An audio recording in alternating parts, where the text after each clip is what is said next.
ሰላም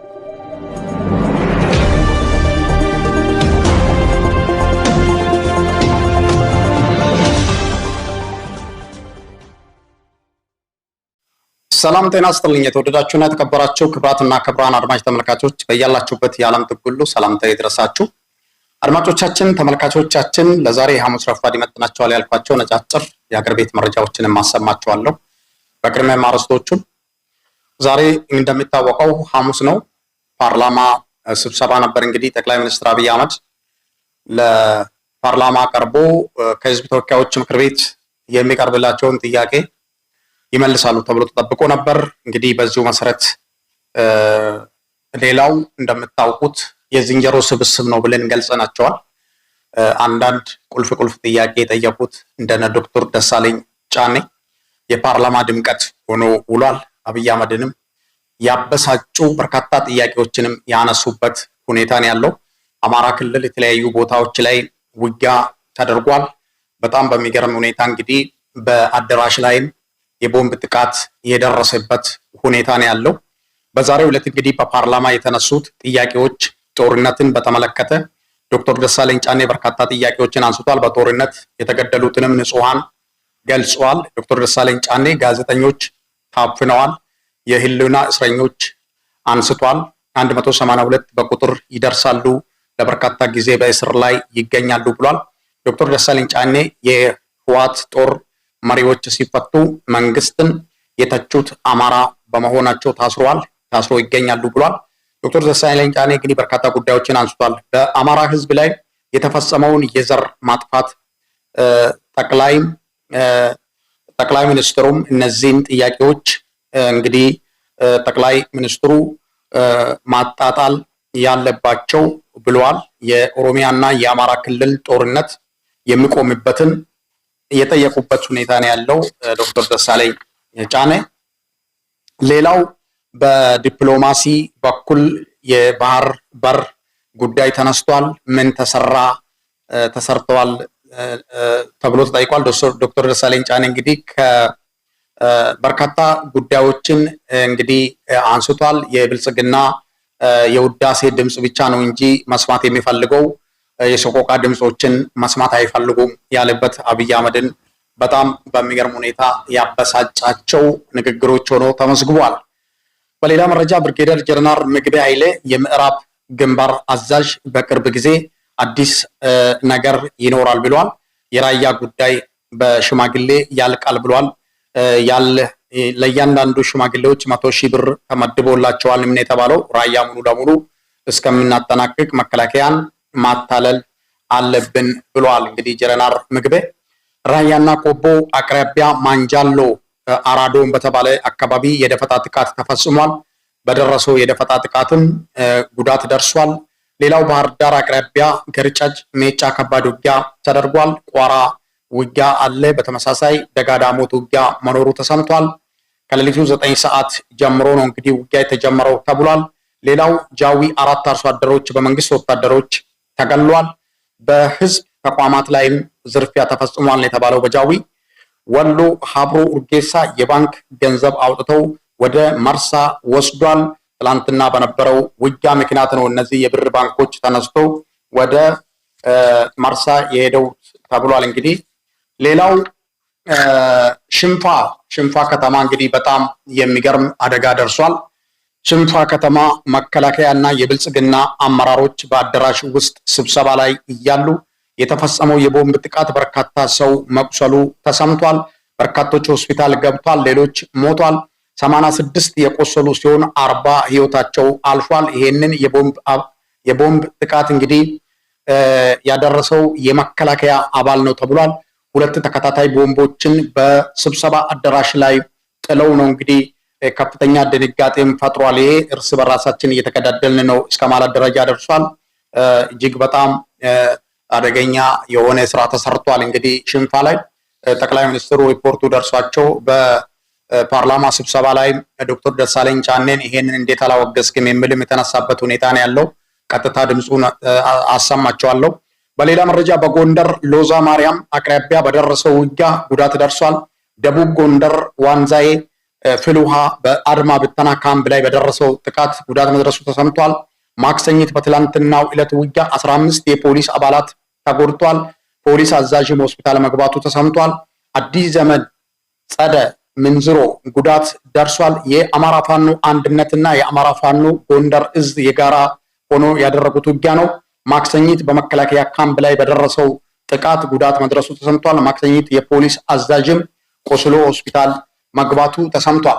አድማጮቻችን፣ ተመልካቾቻችን እንግዲህ በአማራ ክልል በተለያዩ ቦታዎች ላይ ከባባድ ውጊያዎች ተደርጓል።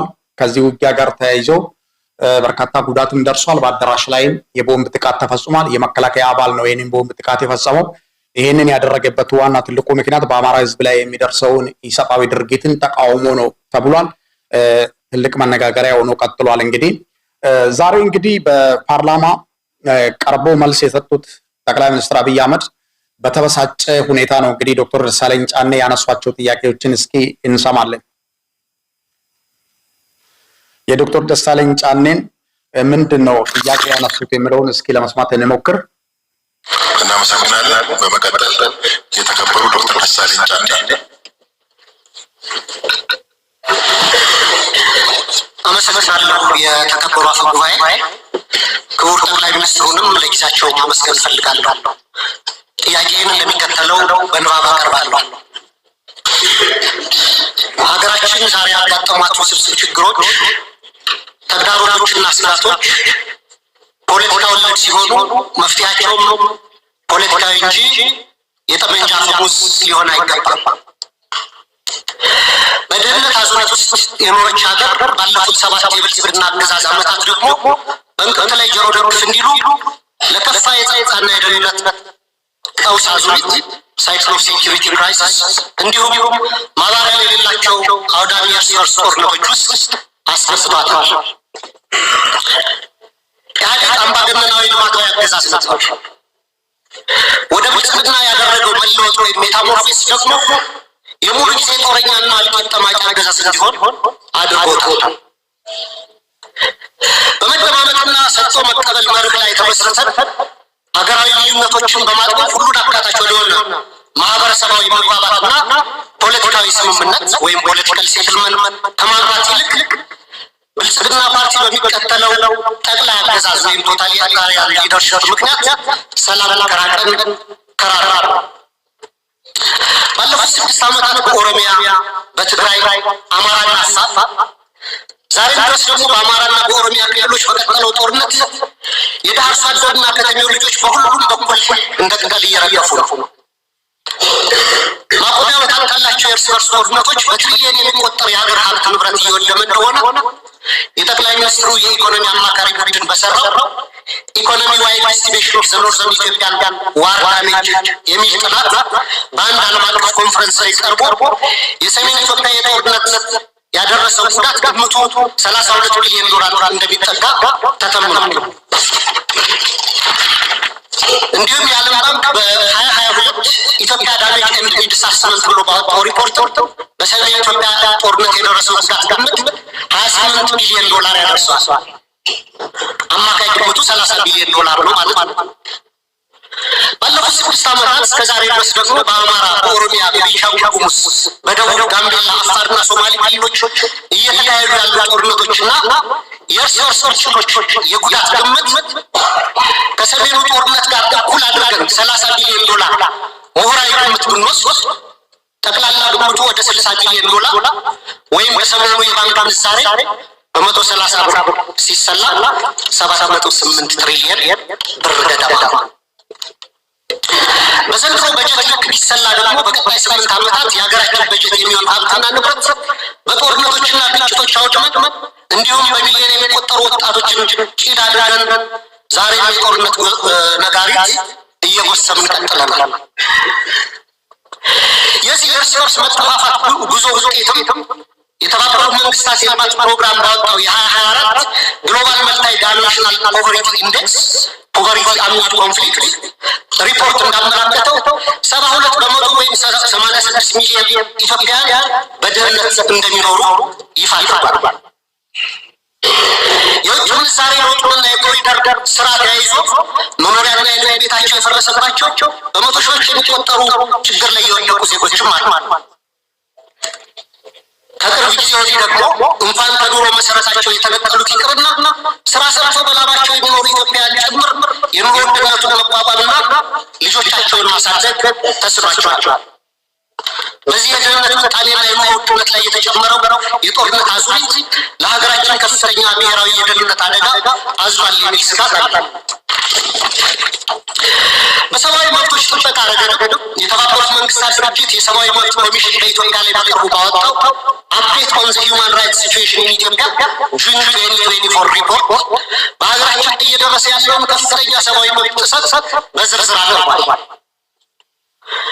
ሪፖርቱ እንደ ሀገር የማያወላዳ ትኩረትና አፋጣኝ እርምጃ እንዲወስድ የሚሹትን የተንሰራፋና ስልታዊ የሰብአዊ መብት ረገጣዎች የደረሱበትን አሳሳቢ ሁኔታ ያሳያል።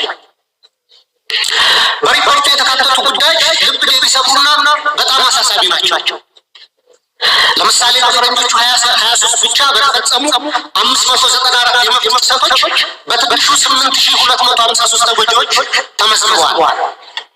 ከእነዚህ ውስጥ 1106 ሲቪሊያኖች በአማራ ክልል፣ 366 ሲቪሊያኖች በኦሮሚያ ክልል ተገድለዋል። በ5 ወራት ብቻ ከ250 በላይ ሰላማዊ ሰዎች በድሮን ተገድለዋል። ከላይ ለማሳያ በሪፖርቱ የተካተተው የተጎጂ ሲቪሎች ቁጥር ሲሆን አክቹዋሊ የተጎጂዎች ቁጥር ግን ከዚህም የሚበልጥ ነው። እነዚህ የተንሰራፉ የመብት ረገጣዎችና ከህግ ውጭ ግድያዎች በፈረንጆቹ 2024-25 ዓመተ ምህረት ተባብሰው ቀጥለዋል። የድሮን ጥቃት ዛሬ በአማራ ክልል ተጠናክሮ የቀጠለ ሲሆን ህጻናትን ጨምሮ ሲቪሊያኖች እየተገደሉበትና የሲቪሊያን ተቋማት እየፈረሱ እንደሆነ ቢቢሲን ጨምሮ በዓለም አቀፍ ሚዲያዎች ተዘግቧል። በተጨማሪም ሪፖርቱ የዲሞክራሲያዊ ማህበረሰብ አስፈላጊ ምሰሶች በሆኑት ሀሳብን በነጻነት የመግለጽ፣ የመሰብሰብ፣ የመደራጀት መብት ላይ ከፍተኛ ገደቦች መደረጋቸውን በአጽንኦት አመላክቷል። ጋዜጠኞች፣ አክቲቪስቶች እና ሰላማዊ ዜጎች እውነትን የመናገር መብታቸውን በመጠቀም ተጠያቂነት እንዲሰፍን በመጠየቃቸው ብቻ ማስፈራራት፣ እንግልት፣ ስደት፣ እስራትና አለፍ ሲልም እገታን አስገድዶ መሰወር ይደርስባቸዋል ይላል ሪፖርቱ። ለምሳሌ ያለመከሰስ መብት ያላቸው አማራ የሆኑ የፌዴራልና የክልል ህዝብ እንደራሴዎች የሆኑት አቶ ክርስቲያን ታደለ፣ አቶ ዮሐንስ ቧያለው፣ ዶክተር ካሳ ተሻገር ያለመከሰስ መብት ሳይነሳ ተይዘው ለ20 ወራት ታስረው ይገኛል። የተቃዋሚ ፓርቲ አመራሮች የሆኑት የአብይ ስራ አስፈጻሚ ኮሚቴ አባል ዶክተር ቴዎድሮስ ኃይለማርያም፣ የኢዜማ የቀድሞ ሊቀመንበር ዶክተር ጫኔ ከበደ ከታሰሩ 2 ዓመት ሊሞላቸው። በተመሳሳይ በርካታ የአማራ ጋዜጠኞች እንደ ምሳሌ መስከረም አበራ፣ ገነት አስማማ፣ ጋዜጠኛ ጎበዜ ሲሳይ፣ ጋዜጠኛ አባይ ዘውዱ፣ ጋዜጠኛ ዳዊት በጋሻውና ቴዎድሮስ መፍረት፣ የአማራ ምሁራን የሆኑት ዶክተር ወንዶሰን አሰፋ፣ ረዳት ፕሮፌሰር ሲሳያቸው፣ ፕሮፌሰር ማረም ቢበይ፣ ዶክተር ዘሪሁን ባህሪ፣ ዶክተር መሰረት ሰለሞን፣ ዶክተር ገብረአብ አለሙ፣ ረዳት ፕሮፌሰር ዳኛ አበበን የመሳሰሉ ምሁራን እና ጠበቃ ለሊ ምረቱና ጠበቃ ኤርሚያስ መኩሪያ አይነት የህግ ባለሙያዎች እንዲሁም የመንግስት ሰራተኞችና ወጣቶች በአጠቃላይ 182 የሚደርሱ አማራዎች በ25 የሽብርና ህገ መንግስታዊ ወንጀሎች መዝገብ ተከሰው ያለ ፍትህ ለ20 ወራት በፍርድ ቤት ይመላለሳል። የዘገየ ፍትህ እንደተነፈገ ይቆጠራል እንዲሉ የፍትህ ስርዓቱ ዛሬ ቀልጣፋና ፍትሃዊ ውጤት ማምጣት እንዳልቻለ አመላካች ናቸው። በኢህአዴግ ጊዜ ይደረግ እንደነበረው ሁሉ ፍርድ ቤት በተደጋጋሚ ይመላለሳል። በነገራችን ላይ ዶክተር ደሳለኝ ጫኔ እያንዳንዱን ሪፖርት ሲያቀርቡና እያንዳንዱን ነገር ለፓርላማ ወይም ደግሞ ለጠቅላይ ሚኒስትሩም ሲጠይቁ በአሃዝ የተደገፈ ሪፖርት ነው። ምንም አይነት ውሸት ያሌለበትና በተደጋጋሚ መረጃዎች እየወጡ በመረጃ ላይ የተመሰረተ ነው። ፍትህን እንደ ሰማይ ያረባቸዋል። በጦር ሜዳ እያዋጉ ተይዘው የታሰሩ የህወሓት አመራሮችን በአጭር ጊዜ የፈታ መንግስት በገዥ ፓርቲ አሰራሮች ላይ የሰላ ትችት የሚሰነዝሩ አማራዎችን ይህን ያህል ጊዜ ያለ ፍርድ ማሰር የገዥውን ፓርቲ አባላት ፖሊሲዎች በግላጭ የሚያሳይ ነው። የአማራ ክልሉን ጦርነት ተከትሎ ለ10 ወራት የቆየ አስቸኳይ ጊዜ አዋጅ ታወጀበት። ባለፉት 20 ወራት ውስጥ በሺዎች የሚቆጠሩ አማራዎች መታወቂያቸው እየታየና በብሔር እየተለዩ ኢተኒክ ፕሮፋይሊንግ እየተደረጉ ታስረዋል። ኢሰብአዊ ለሆኑ አያያዞች መጋለጣቸው ነው።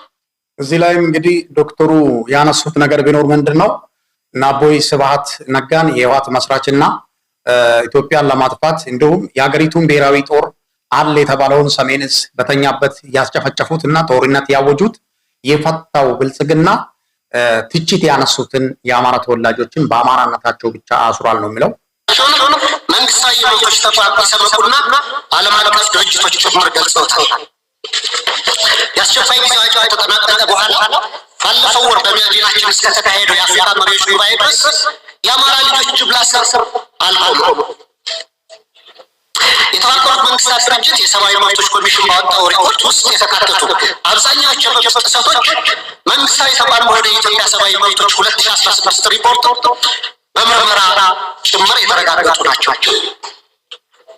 በተጨማሪም የሰመጉ አምነስቲ ኢንተርናሽናል፣ ሁማን ራይትስ ዋች፣ ሲፒጄ እና የአውሮፓ እና የአሜሪካ ኤምባሲዎች ጭምር ባወጧቸው ሪፖርቶች እና መግለጫዎቻቸው አሳሳቢነታቸውን ገልጸዋል። መንግስታዊ የሰመጉ ጥቅምት 13 2017 ባወጣው ሪፖርት በአዲስ አበባ በአማራና በኦሮሚያ ክልሎች የተለያዩ አካባቢዎች በርካታ ዜጎች ያስገድዶ መሰወር ወይም ፎርስ ዲስአፒራንስ ሁኔታ ሊያቋቁሙ በሚችሉ እና ያሉበት ሳይገለጽ በተራዘመ እስር ውስጥ እንደሚገኙ ተመላክቷል። የፖለቲካ ምህዳሩን ስናይ ደግሞ ተዘግቶ ምንም አይነት የተቃውሞ ድምጾች እንዳይሰሙ ከፍተኛ የመብቶች መጣ እየተፈጸመ ሲሆን በብልጽግና የሴፍቲኔት ፓኬጅ ውስጥ ያልተካተቱ ጥቂት የተቃውሞ ድምጾች ሳፎኬት ተደረገው በደመ ነፍስ ለመተንፈስ እየተጨረጨሩ ነው። እነዚህ ሁሉ ዓለም አቀፍና ሀገር አቀፍ ተቋማት የሀገራችን የሰብአዊ መብት አያያዝ አስቧቸው ሪፖርታቸውን የሚያወጡት የሚመለከታቸው የመንግስት አካላት ትኩረት አድርገው ችግሮች እንዲፈቱ እንዲያደርጉና መንግስቱም አፋጣኝ እርምጃ ወስዶ እንዲስተካከሉ እንዲሁም ተጠያቂነት እንዲሰፍን ነው። የህዝብ ተወካዮች ምክር ቤትም አንድም ቀን እንኳ ሁኔታውን በተመለከተ በምክር ቤቱ ስብሰባዎች አጀንዳ አድርጎ አለመወያየቱ፣ ሁኔታውን በተመለከተም በአስፈጻሚው ላይ በቂ ክትትልና ቁጥጥር አለማድረጉ፣ በህገ መንግስቱ በተሰጠው ስልጣን መሰረት አንድም የእርምት እርምጃ አለመውሰዱ በታሪክና በትውልድ ፊት ተጠያቂ የሚያደርገው ነው። የተከበሩ አፈ ጉባኤ፣ ክቡር ጠቅላይ ሚኒስትር፣ ከላይ ያለውን የሀገሪቱን ነባራዊ ሁኔታ የተመለከተ ረጅም ትችት ያቀረብኩት ለጥያቄ የማቅረብ እንዲሆነኝ እንጂ መቼም ብልጽግና ስለ ሀገራዊ ችግሮቻችን አላይም፣ አልሰማም፣ አልናገርም ካለ ውሎ ማደሩ ጠፍቶኝ አይደለም። ብልጽግና የሚታየው ጦርነት፣ የሚሰማው የቄስ ሞገሴዎችን ከንቱ ውዳሴ ከተናገረም ወይ ደረቅ ፕሮፓጋንዳ ወይም ነጭ ውሸት በመካከል ጠቅላይ ሚኒስትሩን ያበሳጨው እዚህ ላይ ነው። በኋላ የጠቅላይ ሚኒስትሩን ምናልባት በሌላ የመረጃ ሰዓት የጠቅላይ ሚኒስትሩን መልስ ሳመጣ ይሄንን ቦታ በደንብ እንድታዳምጡት ነው። ዶክተር ደሳለኝ ጫኔ በጣም ጫን ያለ ነገር ያነሳባቸው እዚህ ቦታ ላይ ነው። ጠቅላዩም የተበሳጨው እዚህ ላይ ነው። የደሱና የመነመኑ እውነቶች የሉ ማለት ግን አይደለም። ወደ ጥያቄ ስገባ ባለፉት 7 ዓመታትና ከዚያም በፊት ባሉ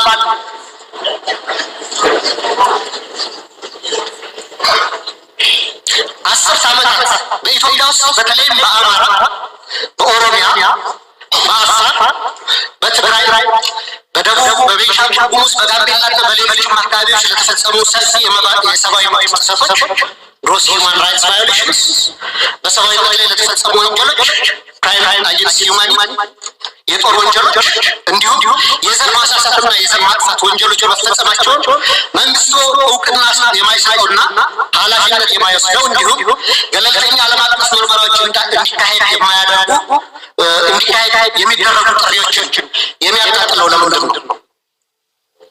የሽግግር ፍትህ ከመጀመሩ በፊት እነዚህ ወንጀሎች በገለልተኛ ዓለም አቀፍ ተቋማት ተመርምረው የተፈጸሙ ወንጀሎች እንዲለዩ አትሮሲቲ ዲተርሚኔሽን እና በስማቸው እንዲጠሩ መደረግ አለበት። ከዛም ጥፋት ፈጻሚዎችን ለፍርድ ማቅረብና ተጎጂዎችን መካስ ወዘተ የሽግግር ፍትህ ሂደቱ አካል እንዲሆኑ ሊደረግ ይችላል። እንደ ሀገራዊ ምክክር ኮሚሽን አይነት ሂደቶችም የሀገራችንን ችግሮች እንዲፈቱ ከልብ የምንፈልግ ከሆነ በአማራና በኦሮሚያ ክልል እየተካሄዱ ያሉ ጦርነቶች አውዳሚ ወንድማማች ጦርነቶች በአስቸኳይ እንዲቆሙ ሳይለንሲንግ ሰገንስ መደረግ አለበት።